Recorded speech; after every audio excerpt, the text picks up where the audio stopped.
예, 오늘 말씀은 환난은 점령군인가? 라는 제목을 가지고 요한복음 5장 1절에서 8절까지 말씀을 나누도록 하겠습니다. 요한복음 5장 1절에서 8절까지 말씀입니다. 예, 오늘 본문 말씀은 사실은 미스테리입니다. 명확하게 설명이 되지 않은 부분이 있기 때문에 제가 하는 말이 틀릴 수도 있습니다. 그래서 오늘 저는 이 말씀을 얘기하면서 저 혼자 결정을 내리는 게 아니고 여기 계신 분들끼리 공동으로 의사결정을 내리고자 합니다. 그래서 오늘 제목은 환난은 점령군인가? 라는 제목을 가지고 이야기를 하려고 하는데, 여러분들이 그동안에 생각할 때 이 환난은 점령군인 것 같습니까? 아닌 것 같습니까? 환난은 점령군인가 아닌가? 예, 우리가 놀라지 말라라는 서양 철학과 달리 기독교는 놀라는 일로 시작한다고 말씀을 드렸었습니다. 그런데 오늘 여기에 있는 제가 오늘 특별히 말씀을 뽑아드린 이유는요, 다윗은요, 아둘람 동굴에 갇혀있을 때 그 현장에서 시를 썼습니다. 그 시를 썼을 때 이 시가 어떤 내용이냐? 비파와 수금아 깰지어다 하나님이여 나의 영혼을 깨워주소서. 저는 이게 놀라기를 원하는 염원의 시다. 저는 개인적으로 이렇게 말씀을 드렸습니다. 그런데 그 정반대 인물이 하나 있는데, 그게 오늘 여기에 38년 동안에 이 병을 앓았던 이 병자의 상황이 저는 정반대적 사건으로 읽혀져서 오늘은 그 반대 얘기를 여러분들과 소개하려고 이 말씀을 꺼내들었습니다. 그래서 여러분들에게 던지고 싶은 첫 번째 질문은 바로 이거입니다. 병자의 소원은 무엇입니까? 염지 생각할 때 이 병자의 소원은 뭐라고 생각하십니까? 이거는 낫는 거입니다. 아무것도 아닌 거거든요. 38년 동안 그 병을 앓았다는 건요, 심각한 이것은 문제가 분명히 있었고, 이 병자의 유일한 소원은 이 병으로부터 자유를 얻는 것이 아마도 이 병자의 소원이었을 것입니다. 그래서 중요한 건 제가 여러분들에게 오늘 환난은 점령군이 아닌가 이 부분에 대해서 말씀을 드리려고 하는 이유가 바로 여기에 있습니다. 병자의 환난이 모든 소원과 꿈을 짓밟은 것 같지 않나요? 여러분들 생각은 어떻습니까? 이 환난이 정말로 지속적인 이 환난이 왔을 때 사실은 모든 것을 다 빼앗은 것 같지 않은지. 제가 지금도 아마 이 방송을 나중에 들을지도 모르겠습니다. 저한테 전화가 온 청년이 하나 있었습니다. 그 청년이 연구소로 전화를 줬는데, 제가 전화를 받았는데 이 말씀을 듣고 굉장히 많은 도전을 받았대요. 근데 이 청년이 특징이 뭐냐면 거의 제 지금 기억으로 약 한 20년 동안 밖을 나간 적이 없었대요. 예. 뭐 때문에 그러냐 물어보니까 계속 자기는 나가면 어떤 침을 뱉어야 되는 그런 질병이 생겨가지고 나가서 일을 할 수 없었대요. 그래서 그 나이 먹을 동안에 단 한 번도 직장을 잡을 수도 없었고 그 병과 씨름해야 했대요. 그래서 그런 이야기를 들으면서 어쨌든 카리스 아카데미에 들어오셔서 위로도 받고 도전을 받았다는 그 청년의 사연을 들은 바 있습니다. 여기 있는 이 병자는 어떻습니까? 이 병 때문에 아마 아무것도 할 수 없었고, 이 병자의 자리는 유일하게 아마 이 베데스다 연못에서 낫기를 소원하는 것 이 하나밖에는 없었을 것 같습니다. 그때 그렇다면 이 환난은 그가 가진 모든 소원과 꿈을 앗아가는 점령군과 같지 않은지요? 요즘에 지금 탄핵으로 난리입니다. 마치 그것처럼 이 환난은요, 절대 이길 수 없는 점령군처럼 보입니다. 어떻습니까? 꽃이 땅에 떨어져 있습니다. 이 꽃을 피우기도 전에 환난이 나타나서 꽃봉오리를 다 꺾은 것처럼 보여집니다. 그때 여기에 무슨 소망이 있을 수 있겠습니까? 이게 바로 오늘 이 38년 동안 있었던 이 병자의 지금 문제입니다. 그래서 이 문제에 대해서 더 중요한 부분을 여러분들과 나누고자 하는 부분이 있습니다. 그래서 찾아보니까 이게 있습니다. 영국의 화가 윌리엄 호가스라는 사람이 1697년에서 1764년 동안에 살았는데, 이게 1956년인가 이 그림이 발견이 되었대요. 이 윌리엄 호가스가 그린 그림이 베데스다 연못의 그리스도라는 저 그림을 그렸답니다. 그래서 저도 이 그림을 계속 유심히 관찰을 해봤습니다. 관찰해봤는데 성경에 나오는 이러한 장애를 갖고 있거나 병이 있는 분들이 다 모여 있고 가운데 예수님이 서 계시고 아마 저기에 앉아 있는 분이 이 성경에 나오는 병자인 것처럼 보입니다. 그림을 자세히 들여다보면 알겠지만 이 병을 낫게 하기 위해서 아마 어떤 부자는 뇌물을 건네는 것처럼 보이기도 합니다. 비극적인 어떤 상황입니다. 이 상황 속에서 이 병자는 과연 정말 이 병을 고칠 수 있을 것인가? 가장 제가 볼 때는 절망적인 상황인 것처럼 보입니다. 그래서 이 상황에서 오늘 제가 도저히 이해가 가지 않는 내용을 같이 한번 나누면 이렇습니다. 먼저 이 상황이 어떠냐면요. 유대인의 명절이라고 분명히 얘기합니다. 이 명절이 어떤 명절인지는 명확하진 않습니다. 이게 정말 유월절인지 아니면 초막절인지. 유대인의 그 절기가 있는데, 중요한 절기가 있는데 그 중에 핵심적인 절기에 아마도 예수님께서 예루살렘을 방문한 것처럼 보여집니다. 그래서 어떤 주석가는 이게 유월절이라고 말하는 분도 있고 뭐 초막절이라고 말하는 분도 있습니다. 그리고 이 베데스다 연못이 더 비극적인 이유가 하나가 더 있습니다. 이 베데스다란 이 말이 뜻이 뭔지 아십니까? 제 성경에는 뭐라고 나와 있냐? 이 베데스다란 말이요. 제 성경에는 아람어로 자비의 집이라는 뜻이래요. 자비의 집. 이 베데스다 연못은 긍휼의 집입니다. 긍휼의 집인데 아이러니하게도 아무런 긍휼이 없는 것 같아요. 이 지금 이 38년 된 이 소원을 가진 이 병자는요, 결국은 아무런 소망을 가질 수가 없었고, 심지어는 어느 정도 비극적이냐? 제가 볼 때 물이 동할 때 넣어줄 친구조차 존재하지 않습니다. 여기에 있는 아마도 이 왔던 대부분의 많은 사람들은 예루살렘 성내에 거주하기보다는 성 밖에 거주했고 그들은 더 큰 고통으로 신음했던 자들이었을 것 같습니다. 병으로 고통받는 것보다 더 큰 고통은 뭐냐? 사회적으로 완전히 단절되는 고통이었습니다. 그들은 친구가 존재하지 않았습니다. 완전히 사회에서 배제된 상태에서 살았던 사람들이었어요. 그래서 이 베데스다의 연못에 들어가고자 하는 사람은 넣어줄 친구조차 없을 때 주님께서 나타나십니다. 바로 그 순간에, 가장 절망적 순간에 주님께서 찾아오셔서 물어보십니다. 주님께서 그 누웠던 것을 보시고 병에 오랜 줄 아시고 6절입니다. 이르시되 내가 낫고자 하느냐. 이게 저는 좀 이해가 되지 않습니다.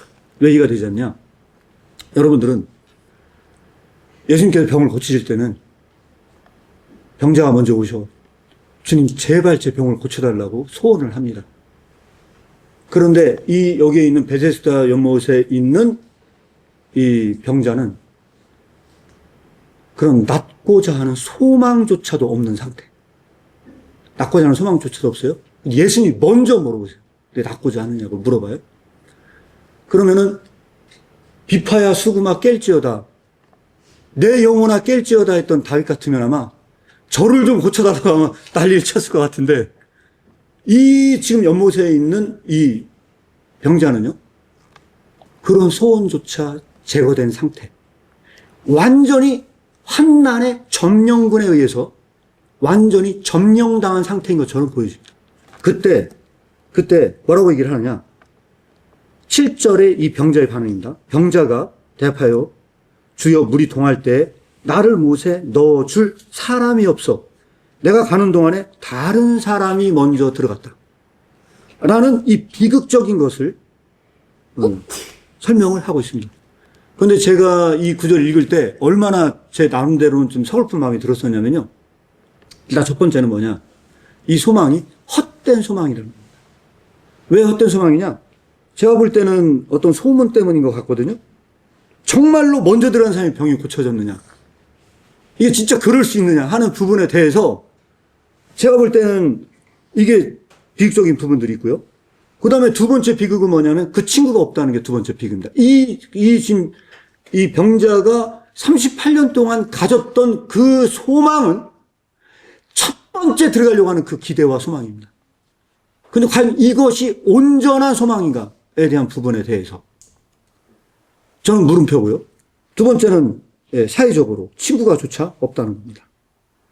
그때 주님께서 일어나 내 자리를 들고 걸어가라 하셨습니다. 들고 걸어가라 하셨습니다. 그런데 들고 걸어갔는데 그날이 안식일이었대요. 그날이 안식일이었대요. 제가 이거 넣진 않지만 중요한 퀴즈 하나 말씀드리겠습니다. 중요한 퀴즈는 하나 뭐냐면요. 아까 오늘 제가 하려고 하는 건 주제가 놀람이거든요. 놀람이 주제인데 성경에 안 나와서 물어보는 겁니다. 여러분들이 생각하실 때. 그래서 저는 한번 다 같이 의사결정 하자는 이유가 뭐냐면 성경에는 놀랐는지 놀라지 않는지 나오진 않아요. 여기에 있는 이거는 진짜 충격적인 사건이거든요. 나는 고치고자 하는 아마 어떤 열정도 없었던 것 같은 느낌이에요. 제가 봤을 때. 근데 주님은 일어나 들고 오라 할 때 두고 갔어요. 기적이 일어난 거거든요. 놀라야 정상인데 제가 봤을 때 과연 이 병자는 놀랐겠는가? 이게 중요한 퀴즈입니다. 정답이 없어요. 정답이. 네. 자, 1차적으로 나리나라 한결이한테 제가 물어보겠습니다. 이 병자는 놀랐을 것 같아요? 놀라지 않았을 것 같아요? 그냥 생각을 들어보는 거예요. 자, 한결이부터. 놀랐을 것 같은데. 놀랐을 것 같아요? 놀랐을 것 같아요. 딱히 안 놀랐을 것 같아요. 안 놀랐을 것 같아요? 아, 왜? 아니. 쉬어서. 목이 쉬어서요? 목이 쉬어서 얘기가 잘 안 나오는데. 자, 여러분들은 어떻을 것 같습니까? 놀랐을 것 같습니까? 놀라지 않았을 것 같습니까? 자, 거수. 중요한 거수를 한번 결정해 보겠습니다. 자, 놀랐다 손 들어보세요. 놀랐다. 놀라지 않았다 한번 손 들어보세요. 네, 놀라지 않았다. 아주 극소수의 세 분이 있었습니다. 그래서, 야, 지금 중요한, 지금 중간 기회가 서 있습니다. 일단 사모님 의견을 들어보겠습니다. 왜 놀라지 않았을 거라고 생각하십니까? 나중에 기적을 그렇게 체험하고 싶고 치유를 체험하면서도 이게 바리새인한테 고발하잖아요. 그러니까는 되게 진심한 그런 놀라서 자기의 그것을 은혜를 깨우치지 못했던 사람이었던 아, 일단 박수 부탁드리겠습니다. 아유, 네, 좋은 의견 말씀해 주셨어요. 신건희 목사님 한번, 혹시 놀라지 않았을 것 같은 이유. 그러니까 모든 소망이 다 꺼져버렸고 뭐가 갖고자 하는 의지조차도 다 깨져버린 상태라고 했을 때 일어나라고 하는 것이 그에게 무슨 놀람을 가져다 주겠어요? 아, 예, 아주 진짜 이거는 어쨌든 극소수의 의견이기 때문에 들어갔습니다. 박수 부탁드리겠습니다. 네, 부탁드리겠고요. 혹시 놀랐다 생각하시는 분 중에 한번 대답하실 분 있어요? 놀랐다. 이건 놀란 거다. 그거 알지 못해가지고, 이 병이 낫게 될지를 몰랐으니까, 그랬으니까 당연히 놀라지 않았을까. 제가 말씀드렸다시피 어떤 주석에도 나오지 않는데 물어본 겁니다. 뭐가 정답인지는 몰라요. 모르는데 제가 그러면 이게 놀란지 안 놀란지는 한번 다음을 한번 보도록 하겠습니다. 들고 일어나 갔거든요.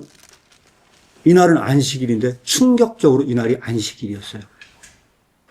38년 동안 이 사람은 병이 낫지 않아서 고생했을 뿐만 아니라 사회적으로도 소외됐거든요. 그날 하필 안식일에 그 자리를 들고 가는 일을 했다는 이유로 바리새인들에게 정죄를 당합니다. 또 한 번의 환난이 몰아닥쳐요. 기뻐할 수도 있었는데 그 순간도 잠시 다시 한번 위기가 닥쳐옵니다. 다시 한번 위기가 닥쳐오거든요. 이게 이 병자의 위기예요. 바로 그 순간에 다시 또 위기가 시작됩니다. 그런데 자기들 그렇게 했는데 이 병자가 놀랐을 수도 있고 놀라지 않았을 수도 있거든요. 왜 그러냐? 이렇게 해석할 수도 있어요. 어떤 주석가는 이렇게 해석을 합니다. 너무 놀라서 누가 고쳤는지 모르고 막 돌아다니다가 결국 누가 고쳤는지 몰랐다. 여기 왜냐하면 누가 고친지를 몰랐어요. 예수님이 고친 건지 몰랐어요. 그랬더니 예수님이 나타나셨어요. 나타나신 게 어디서 나타나셨느냐? 13절에 예수님이 피하셨거든요. 그리고 14절에 보니까 그 후에 예수님이 성전에서 그 사람을 만났어요. 이 사람은 누가 고쳤는지를 몰라. 그래서 만났어요. 만나서 뭐라고 했냐? 보라, 내가 나았으니 더 심한 것이 생기지 않게 다시는 죄를 범하지 말라. 라고 얘기를 했습니다. 이게 또 미스터리입니다. 더 심한 것이 뭘까요? 더 심한 것. 더 심한 것이 뭐냐? 제 성경에는 여기서 이렇게 써 있습니다. 제 성경에는 옆에 뭐라고 이 주석이 달려 있냐면 육체적인 질병을 가리킬 수도 있으나 아니다. 그게. 그보다는 죄가 그 사람의 영혼에 미치는 심각한 결과를 말한다.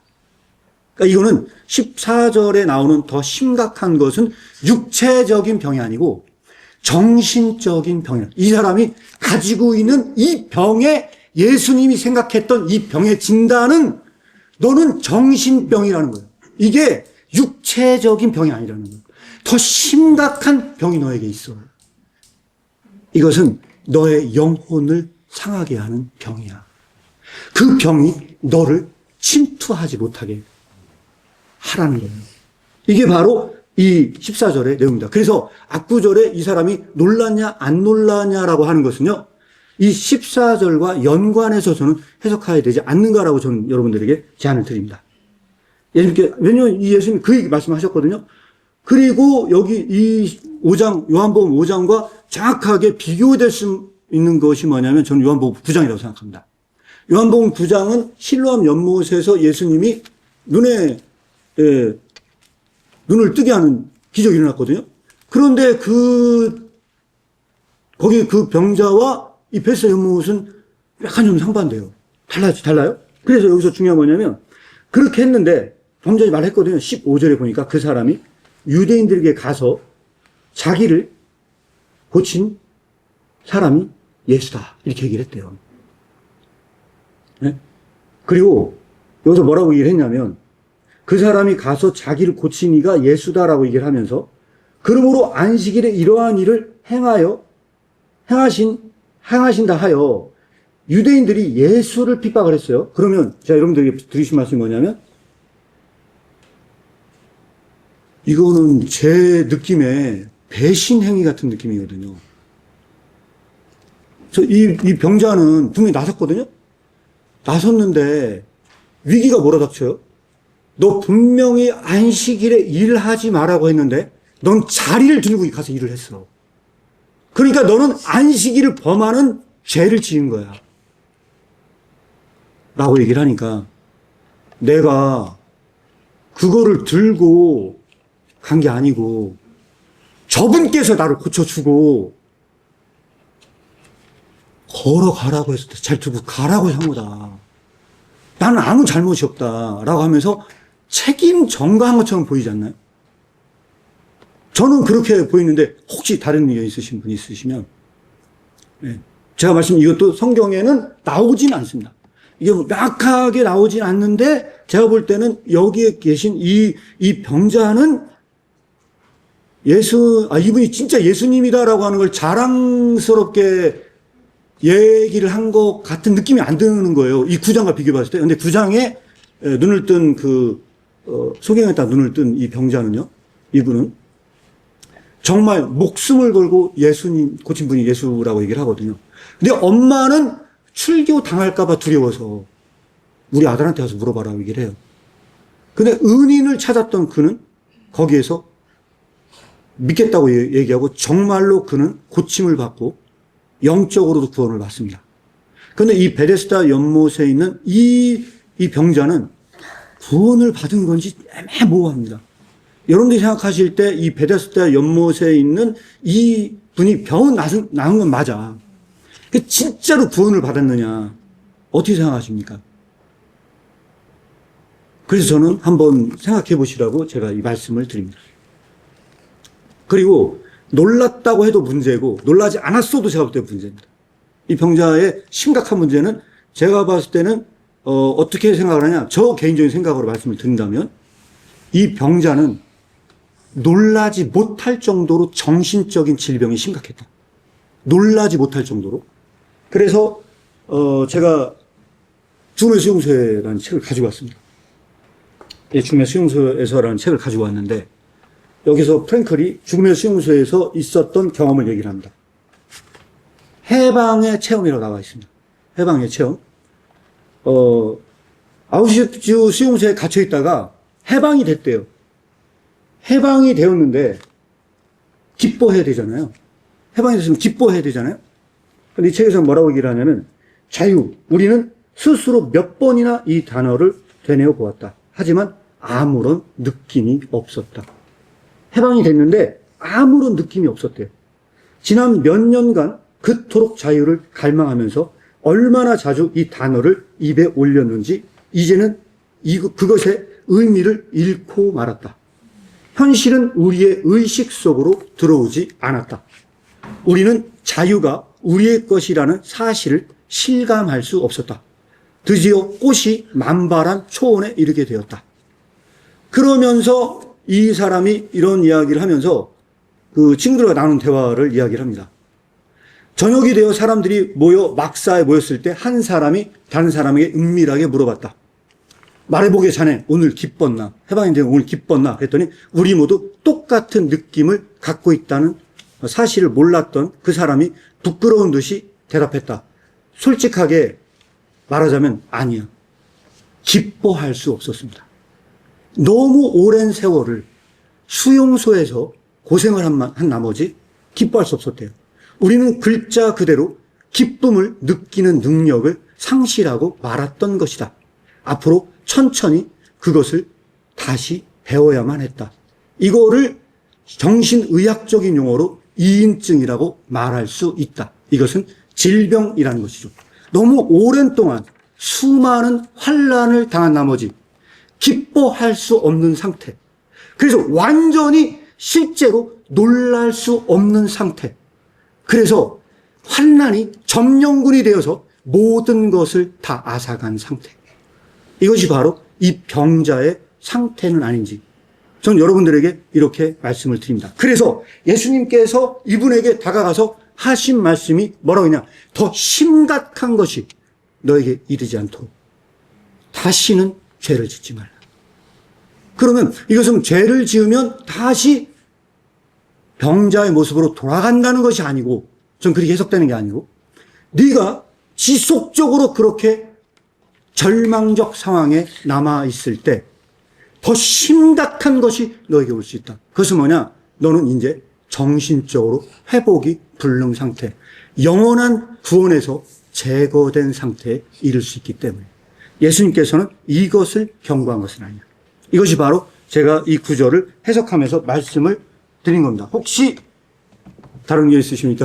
있으시면 나누도록 하겠습니다. 그래서 오늘 본문 말씀은 이런 점에서 살펴봐야 되지 않겠냐. 그래서 이 예수님을 결국은 어떻게 하냐. 책임 회피 차원에서 결국은 뭐냐. 이 병자는 예수님을 오히려 안식일을 범한 것은 나는 책임이 없다. 나는 책임이 없다. 그래서 그가 받아야 할 핍박을 대신 받습니다. 그 핍박을 누가 받습니까? 예수 그리스도께서 그 핍박을 대신 받아요. 그래서 그 핍박을 받을 때 17절에 보니까 예수께서 저희에게 이르시되 내 아버지께서 이제까지 일하시니 나도 일한다. 자, 여기서 충격적인 일을 하십니다. 예수님은 안식일에 대한 해석을 완전히 다른 방식으로 해석을 하십니다. 안식일은 니들이 말하는 것처럼 일을 안 하는 게 아니고 아버지께서 일을 하기 때문에 나도 일을 하신다. 라고 이야기를 합니다. 그래서 오늘 이 본문 말씀은 어디와 연관이 있느냐? 저는 창세기 말씀과 연관이 있다고 생각을 한다. 창세기 2장 1절에 보니까 천지와 만물이 다 이루니라. 하나님이 지으시던 날이 일곱째 날이 이를 때 마쳤다. 자, 이 구절은 굉장히 중요한 부분들이 있습니다. 그래서 제가 여기 책을 하나 또 가지고 왔는데요. 하나님 나라, 교회, 그리고 세상이라는 책을 쓴 분이 하워드 스나이더라는 분이십니다. 이분은 무슨 얘기를 하시느냐. 하나님께서 7일 날 쉬신 게 아니래요. 여기서 뭐라고 나오냐면 2절에 나온 것은요. 일곱째 날에 이를 때 그 일이 끝났다. 일을 마쳤다. 일곱째 날까지 그 지으신 일이 다 그러니까 일곱째 날에 하나님께서 쉬신 게 아니고 쉰 것만 한 게 아니고 일을 하셨다는 겁니다. 일을 하셨다는 거예요. 하나님께서. 그러니까 무슨 일을 하셨느냐? 그러니까 이분은 여기서 그렇게 얘기를 합니다. 하나님께서 안식일에 안식일을 창조하는 일을 하셨대요. 하나님께서. 안식일을 창조하는 일을 하셨대요. 그러면 여기서 예수님은 여러분들이 생각하실 때 이 예수님은 안식일을 창조하는 일을 한 것 같지 않나요? 여러분들은 그 병자가 그 자리에 앉아서 그대로 38년 동안 그 자리를 지키며 앉아 있는 것 자체가 안식이라고 생각하십니까? 아니면 그 병자가 그 자리를 들고 일어나 떠나가라 했을 때 그것이 진짜 안식인 것 같습니까? 저는 그런 점에서 이 병자에게 진짜 참 안식을 창조하는 일을 주님께서 하셨다고 생각을 합니다. 그래서 이 책에서는 뭐라고 설명을 하고 있냐면, 뭐라고 얘기를 하고 있냐면, 창세기의 안식일과 신명기에 나오는 안식일이 다르대요. 이분은 그렇게 설명을 하십니다. 예. 창세기에 나오는 안식의 의미와 신명기에 나오는 안식의 의미가 다르답니다. 그 창세기에 나오는 안식은 뭐냐? 안식일을 창조했다는 그 창조의 의미가 있대요. 신명기는 뭘까요? 너를 내가 이끌어냈다. 애굽에서 이끌어냈기 때문에 넌 이 날을 안식하고 지키라고 얘기를 하거든요. 그래서 결국은 안식은 두 가지 의미가 있답니다. 첫 번째, 안식일을 창조하는 일을 했다는 그 의미가 존재하고요. 두 번째는 해방의 의미가 있답니다. 해방. 진정한 자유고 해방입니다. 그런 점에서 예수님은 이 병자에게 진짜 안식을 창조하는 일을 했을 뿐만 아니라 이 병자에게 진짜 참 해방을 선포한 것이다. 그런데 여기서 중요한 건 뭐냐? 그는 그 안식을 선포한 예수님을 배신 때리고 고발한 것처럼 보이죠. 그때 예수님은 말씀하십니다. 다른 구절에서 인자는 안식일의 주인이다. 내가 안식의 완성이다. 안식일을 완성한 사람은 바로 나다. 이게 바로 예수님께서 그 안식의 의미를 바꾸는 겁니다. 그러면 이 사회에서는 이 유대교 사회는 정상입니까? 비정상입니까? 일을 하지 않는 것, 그저 들 것을 들고 가지 않는 그 하나만 가지고 이것이 안식일을 거룩히 지키는 것처럼 착각하고 있는 유대인들은 이게 진짜 안식일을 제대로 지키는 걸까요? 지금 유대교에 계신 분들, 유대교에 계신 그 이스라엘 사람들은 안식일을 정말 제대로 지키고 있는 걸까요? 놀랍게도 아브라함 허쉘이라는 사상가가 있습니다. 이 사람이 유대교 신학자거든요. 유대교 신학자가 유대교의 안식일을 비판하는 글을 쓰고 있습니다. 근데 너무나도 재밌는 것은 뭐냐면 이 허쉘이 분명히 유대교 신학자임에도 불구하고요, 굉장히 기독교적인 안식의 개념을 설명하고 있다는 겁니다. 이게 바로 오늘 우리가 나누고 있는 이 본문이 전하고자 하는 메시지가 아닌가 이렇게 생각이 듭니다. 마지막으로 제가 여러분들과 지금 나누고자 하는 것이 하나가 더 있습니다. 자, 나누고자 하는 마지막 하나 더 주제는 뭐냐면요, 이겁니다. 이 환난은요 엄청난 폭풍 같습니다. 폭풍처럼 이 환난이 몰아닥칩니다. 그래서 이 환난의 크기, 이 폭풍의 소리가 너무 크다 보니까 이 모든 환난은 소원을 전부 다 제거하는 것처럼 보여집니다. 그러면 지난 시간까지 환난은 소망을 가지고 온다고 말씀을 드렸는데 정반대 얘기하는 것 아닌가? 어떻게 생각하십니까? 네.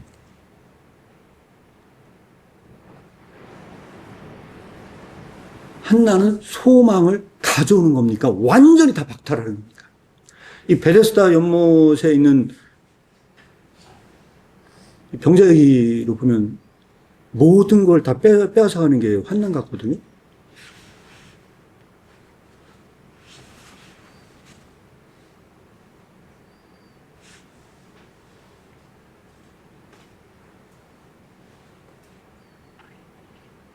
혹시 대답할 수 있는 분 있어요?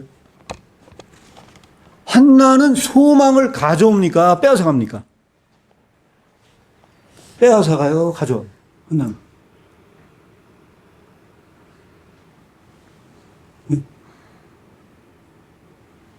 어떻게 된 거예요? 상황에 따라 다른 거 아니에요? 상황에 따라 달라요? 그러면 이 환난을 믿을 수가 없잖아요. 제가 악당인지. 왜 우리가 의사한테 아이들 논술지도 할 때 그렇거든요? 왜 의사가 안락사에 봉사하면 안 된다고 말하는지 아십니까? 의사가 안락사를 시키잖아요, 요새. 주사해, 안락사 해. 근데 의사가 그걸 못하게 막으려고 하는 사람도 이유가 있습니다. 의사는 환자를 살리는 데만 봉사해야 된다는 거예요. 환자가 의사를 죽이는 데 봉사하면 의사가 나한테 주사를 놓는 게 나를 살리려고 주사를 놓는지 나를 죽이려고 주사를 놓는 건지 어떻게 알아요? 좀 이상하잖아요. 오늘 우리는 지금까지 무슨 논의를 했냐면 환난이 소망을 구해다 준다고 얘기했는데 오늘 다 빼앗아 할 것처럼 얘기하면 환난이 그냥 안락사 시키는 것 같잖아, 느낌이. 그에 대해서 우리는 설명을 합니다. 그래서 오늘 여러분들에게 말씀을 드리고 싶은 중요한 질문이 오늘 나중에 하는 것이 바로 이겁니다. 영혼의 이 소리는 제거될 수 있는가? 자, 이건 좀 질문이 어려울 수 있습니다. 이것은 뭐냐면 환난이 정확하게 겨냥하고 있는 것은 헛된 소원입니다. 이 세상의 유한한 소원들. 그것을 정확하게 공략해서 전부 다 그 잘못된 병자의 38년 동안 꿈었던 모든 소원을 다 박탈해버린다는 겁니다. 그러면 주님께서 가져오시는 영원의 소원, 이것을 환난이 제거할 수 있는가라는 질문과 똑같은 내용입니다. 이것은. 환난은 이 영원의 소원을 제거할 수 있냐는 거예요. 어떻게 생각하십니까? 그래서 말씀 한 구절 나누고 오늘 말씀 마무리하고자 하는데 열왕기상 19장 말씀입니다. 열왕기상 19장 말씀을 보도록 하겠습니다.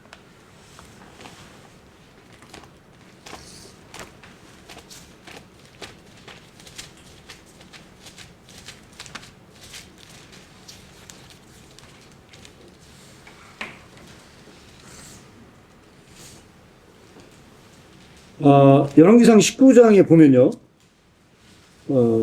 충격적인 얘기입니다, 사실은. 열왕기상 19장이 왜 충격적인 얘기냐? 여러분, 엘리야 있지 않습니까? 엘리야가 바알 선지자를 다 무찌릅니다. 근데 이세벨이 갑자기 나타나서 내가 널 죽이겠다고 하니까 로뎀나무 밑에 가서 죽여달라고 할 정도로 그의 영이 완전히 바닥 상태에 떨어집니다. 이게 그 내용입니다. 19장은요, 마치 여기 베데스다 연못에 있는 병자처럼 바뀌었어요. 그렇게 사명자였던 자가 어느 날 정신이 바닥 상태를 깁니다. 그때 하나님께서 그를 꾸짖지 않으세요. 다 먹여줘요. 먹여주시고 모든 걸 먹여주시거든요. 그리고 나서 네가 달려가라. 40주야를 달려가라. 그러면 생각해 보세요. 성지순례 가보신 분 아실 거예요. 거기에 시내산에 도착하려면 사막인데 먹을 게 있을까요? 없을까요? 그럼 40주야를 달렸으면은 엘리야는 먹을 게 있었을까요? 없었을까요? 저는 40일 금식했다고 생각합니다. 엘리야가 그때 완전히 기진맥진해서 쓰러진 사람을요, 하나님께서 다 그걸 치유하세요. 다 먹여줘요. 그리고 나서 다시 사명을 줘요. 야, 너 뛰어가. 가라고 해요. 하나님의 사랑은 꾸짖지 않으신다는 거예요. 그래서 그 넘어진 사람을 그렇게 해서 8절입니다. 19장 8절을 보니까 이에 먹고 마시고 그 식물의 힘을 의지하여 40주 40야를 행하여 하나님의 산 호렙산에 이르렀다. 그러니까 이게 바로 엘리야의 상태예요. 엘리야의 상태인데 그때 엘리야는 그 굴에 들어가서 거기에서 여호와의 말씀이 저에게 임했어요. 저가 대답하여 이르시되 만군의 하나님 여호와여 하면서 쭉 이제 생명을 취하려 한다. 그러니까 여호와께서 가서 여호와 앞에 산에 서라 해서 섰어요. 여호와께서 지나가시는데 11절에 여호와 앞에 크고 강한 바람이 산을 가르고 바위를 부수나 바람 가운데 여호와께서 계시한다. 자, 여기서 중요한 뭐냐? 하나님께서 그 폭풍과 어마어마한 소리 가운데 하나님이 계셨느냐? 없었대요. 그곳에 하나님이 없었어요. 그 다음에 뭐라고 나오냐? 바람 후에 지진이 일어났어요. 지진이 있으나 지진 가운데서도 여호와께서 계시지 아니했어요. 왜 하나님께서는 이것을 보여줬을까요? 엘리야에게. 그 환난 가운데, 제가 볼 때 이게 환난으로 보여져요, 느낌이. 수많은 환난들을 보여주고 있어요. 근데 거기 하나님이 없어요. 12절. 또 지진 후에 불이 있으나 불 가운데서도 여호와께서 계시지 않았어요. 불 후에 세미한 소리가 들렸어요. 하나님께서는 그 세미한 소리 속에 계셔요. 자, 중요한 퀴즈입니다. 환난 속에는 하나님의 현존이 계시는가?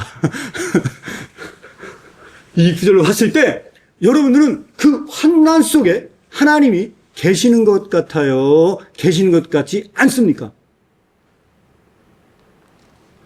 베다스다 연못에 38년 동안에 수많은 환난을 당했을 때 그 환난 가운데 하나님이 계시는 겁니까? 안 계시는 겁니까? 어떤 것 같습니다. 이걸로 봤을 때. 네? 그런데 하나님은 어디 계시대요? 그런 폭풍이나 그런 지진이나 그런 불 속에 하나님이 계시는 게 아니고요. 하나님은 세미한 소리 속에 계시대요. 이게 엘리야가 경험한 하나님입니다. 엘리야가 경험한 하나님이거든요. 정신이 완전히 꼬꾸라졌을 때, 그때 어마어마한 폭풍 같은 이 환난의 이 소리는요, 이 영혼의 소리를 제거할 수 있는, 이 영혼의 소리는 과연 제거될 수 있느냐가 오늘의 중요한 마지막으로 다뤄야 될 주제입니다. 어떻습니까?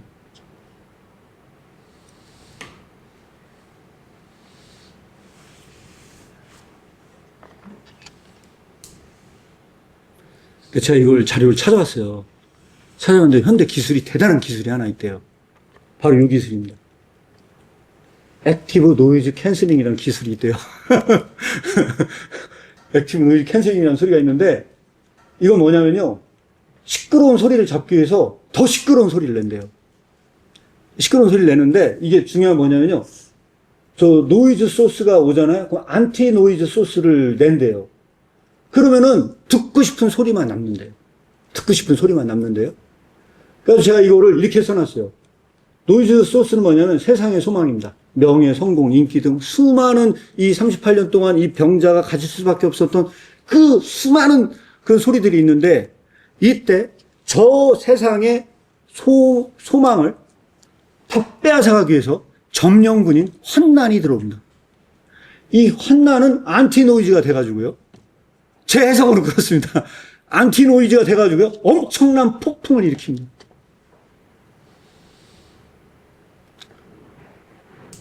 엄청난 폭풍을 일으킵니다.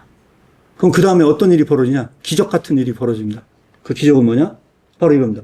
영혼의 이 소망은 더 깨끗하게 들려옵니다. 이게 오늘 본문 말씀이 말하고자 하는 부분들이었고 주님께서 말씀드린 심각한 것이 너에게 닥치지 않도록 하라고 하는 것은 이 환난 가운데서 더 깨끗한 저 영혼의 소망이 들릴 수 있도록 그래서 너희가 구원에 이를 수 있도록 이것이 바로 오늘 본문이 주고자 하는 메시지는 아닌가 저는 그렇게 생각을 합니다. 여기 앉아 계신 카리스교회 성도님들 어떻습니까? 여러분들은 얼마나 주님께서 주신 소망으로 그 열정으로 가득 차 있는지요. 그때 다시 다윗의 기도가 떠오릅니다. 내 영아 깰지어다. 비파야 수금아 깰지어다. 정신 차려 이런 소리를 들립니다. 저는 제발 정신 차려서 정말로 하나님이 주신 그 성령의 인도하심을 받을 때만 우리가 이 영혼의 소망을 꿈꿀 수 있는 것은 아닌지 여기 앉아 계신 모든 성도님들이 하나님께서 주신 이 영혼의 소망을 생생하게 들을 수 있는 길을 갖기를 축복합니다.